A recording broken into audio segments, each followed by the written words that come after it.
kembali lagi bersama TBT Tradisi bareng Teman. Oke, di sini sesuai dengan judul podcast, hari ini kita akan membahas mengenai budaya yang ada di masing-masing teman-teman di sini ya. Nah, yang pertama itu kenalan dulu nih sama kakak siapa? Perkenalkan, nama saya Anggun Tamara. Uci Nirwana. Dan saya Hanifatul Afifah. Nah, kita mulai dari Anggun dulu ya. Ya, Nah, Anggun berasal dari mana nih? Saya berasal dari Kabupaten Tanjung Jabung Barat, lebih tepatnya di Kota Kuala Tungkal. Oke, kemarin kan sudah tentunya mencari tahu ya dan melakukan wawancara mengenai budaya yang Anggun angkat. Nah, budaya apa yang Anggun angkat? Budaya yang saya angkat itu tradisi arakan sahur. Oh, tradisi arakan sahur, menarik ya. Jadi tradisi arakan sahur itu apa sih? Kalau lebih singkatnya itu tradisi arakan sahur itu membangunkan orang sahur, yang dimana kan berkeliling kota gitu, terus sambil membangunkan orang sahur pada waktu sahur gitu, untuk lebih singkatnya. Jadi arakan sahur ini berarti itu di bulan Ramadan aja ya? Iya, tradisi ini dilakukan pada bulan Ramadan, biasanya pada setiap malam minggu. Jadi pada malam minggu bulan Ramadan itu jalanan kota itu bakal ramai karena bakal ada tradisi itu.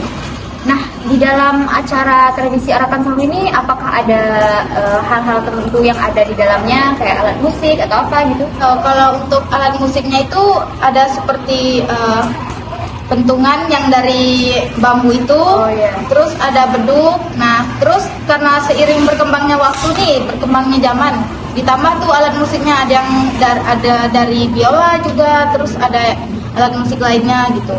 Oke, nah ada nggak tantangan yang dihadapin Anggun kemarin untuk melakukan wawancara atau mengenai cari tahu tentang tradisi yang Anggun angkat?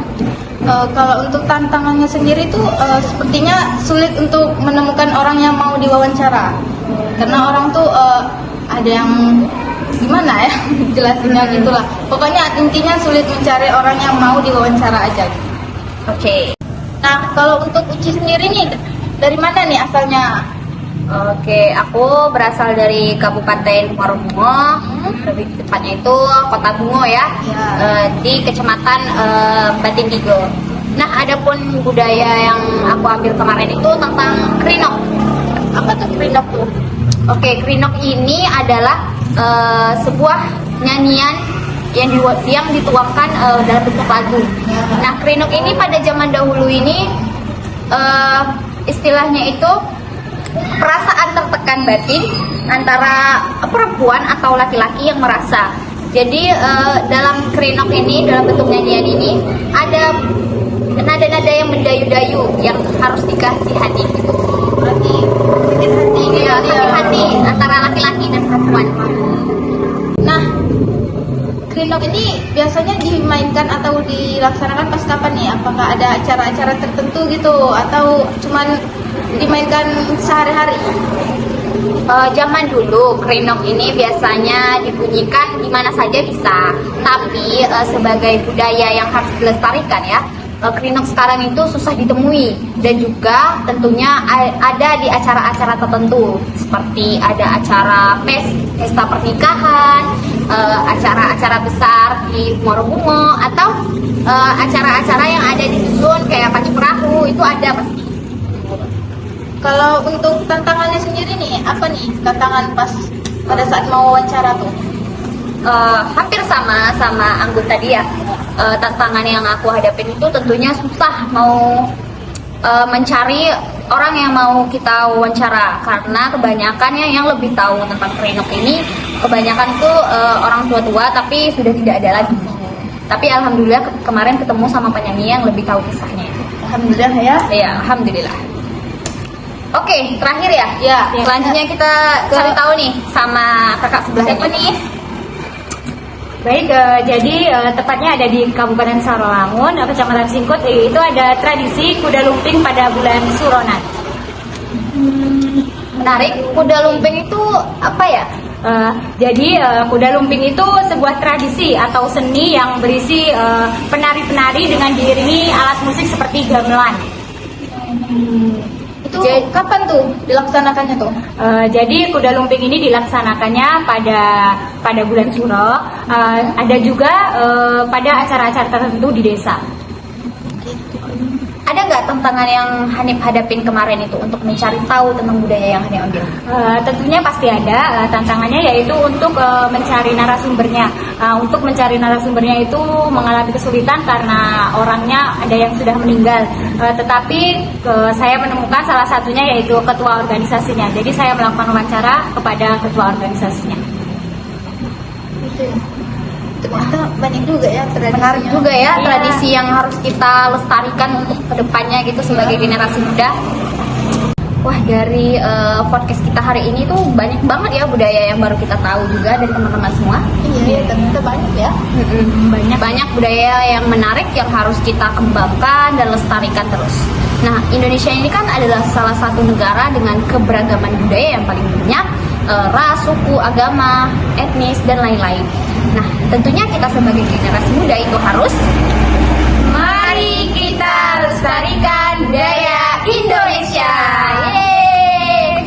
Nah, sekian podcast bersama TBT, tradisi bareng teman. Untuk ilmunya semua semoga bermanfaat bagi teman-teman semua dan bisa kita lebih tahu mengenai budaya yang ada di Indonesia. Nah, kita tutup. Bye-bye. Bye-bye. Thank you for watching.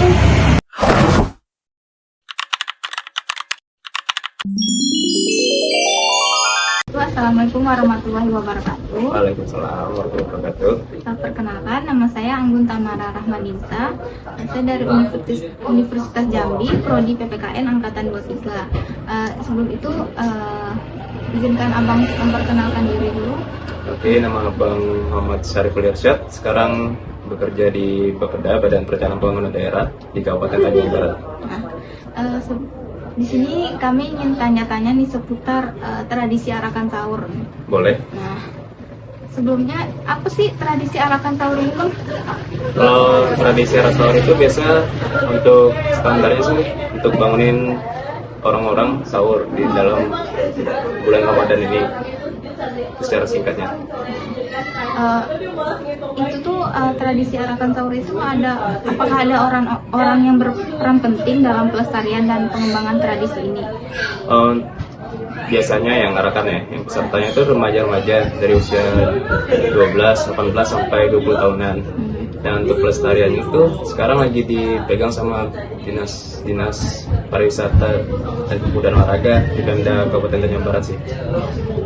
Kalau misalnya untuk kapan tradisi ini pertama kali muncul di Kuala Tungkal itu kira-kira gimana, Bang? Waduh, kalau seingat abang ya dari Bupati pernah ngomong itu tahun 1966, tapi mulai aktif itu di tahun 2000-an mulai ada pergerakannya.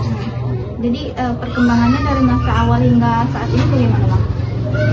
Mungkin kalau di awal itu lebih ke cuman anak-anak, mereka ke lorong-lorong rumah. Tapi kan sekarang lebih ke jalan utamanya, di jalan gede di kota Kuala Tungkal. Mereka keliling dari rumah dinas sampai finish lah.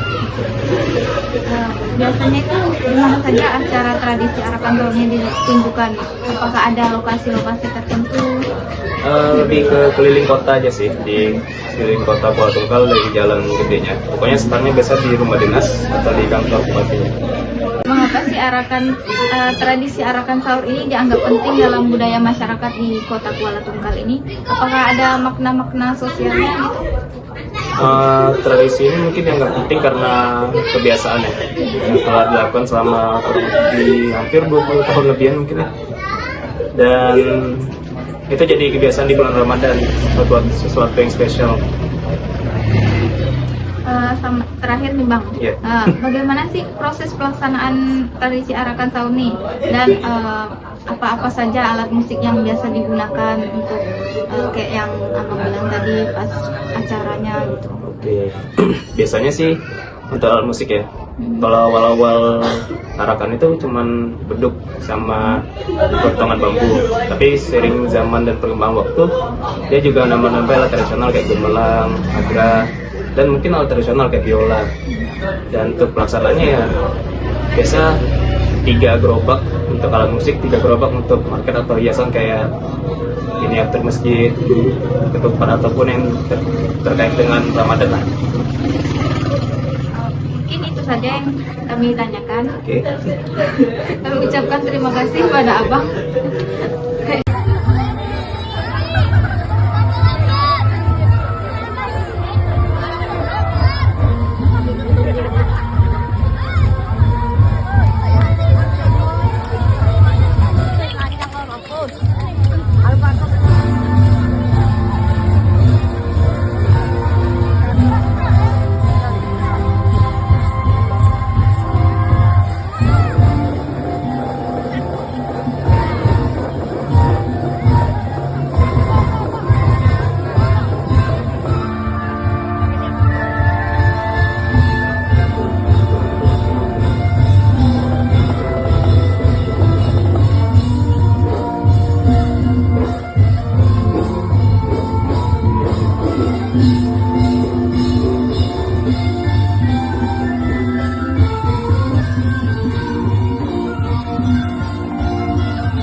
Gali.